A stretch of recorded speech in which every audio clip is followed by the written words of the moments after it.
البخاري وقد একটু ওয়াজ করে নাকি যদি পড়ায় তাহলে বলবেন বিসমিল্লাহির রহমানির রহিম ইমাম বুখারী রাহিমাহুল্লাহ সহিহুল বুখারী ইমাম বুখারী রাহিমাহুল্লাহ যেখানে জন্মগ্রহণ করেছেন সেখানে আল্লাহ আমাকে যাওয়ার তৌফিক দান করছেন। ইমাম বুখারী রাহিমাহুল্লাহ যেখানে ইন্তেকাল করেছেন সমরকন্দের সরদার ইমাম বুখারী রাহিমাহুল্লাহর মাকবারার পাশে দাঁড়িয়ে তাকে সালাম দিয়ে তার খবর জিয়ারত করার তৌফিক আল্লাহ আমাকে দান করেন। ইমাম বুখারী রাহিমাহুল্লাহ মেমোরিয়াল কমপ্লেক্স এটা হলো সমরকন্দ থেকে প্রায় 40 কিলোমিটার দূরে হবে। আমার একটা সফরনামা আছে ইমাম বুখারীর দেশে, ইমাম বুখারীর দেশে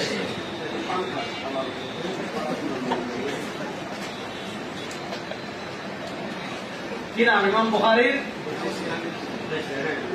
সেখানে ইমাম বুখারী রাহিমাহুল্লাহ জীবনী নিয়ে কি নানা দিক নিয়ে আলোচনা করা হয়েছে, আপনারা সেটা পড়তে পারেন। হাদিসের কিতাবের একটা প্রকার হলো সহিহে মুজাররাদা।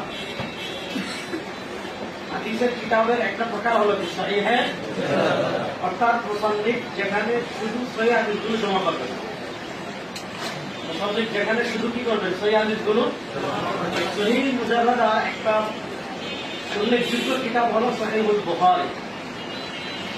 ইমাম বুখারী রাহিমাহুল্লাহর কিতাব যেমন সহিহে মুজাররাদার কিতাব, তেমন ইমাম বুখারী রাহিমাহুল্লাহর কিতাবটা হলো মুতালাক্কা বিল কবুল, অর্থাৎ উম্মাহ ইমাম বুখারী রাহিমাহুল্লাহ এই সহিহ বুখারীকে ইমাম বুখারী রাহিমাহুল্লাহর যুগ থেকেই সবাই ব্যাপকভাবে এটা কবুল করেছে। ইমাম বুখারী রাহিমাহুল্লাহ সহিহ মুজাররাদার কিতাব লিখেছেন, ইমাম মুসলিম রাহিমাহুল্লাহ লিখেছেন, ইমাম ইবনে লিখেছেন, ইমাম ইবনে খুযাইমা লিখেছেন, ইমাম আবু আওয়ানা লিখেছেন। আবার এটার উপর কেউ তাআক্কুব করেছেন, ইস্তেদলাল করেছেন, কিন্তু অনেকে শর্ত লাগিয়েছে কিন্তু শর্ত পূরণ করতে পারেনি। ইমাম ইবনে খুযাইমা পূর্ণ করতে পারেননি, ইমাম ইবনে হিব্বান পূর্ণ করতে পারেননি, আবু আওয়ানা পূর্ণ করতে পারেননি, হাকিম নিশাপুরী পূর্ণ করতে পারেননি। সহিহ মুজাররাদার শুরু সংখ্যা করে সহিহ হাদিস নির্ভর মানে সবগুলাই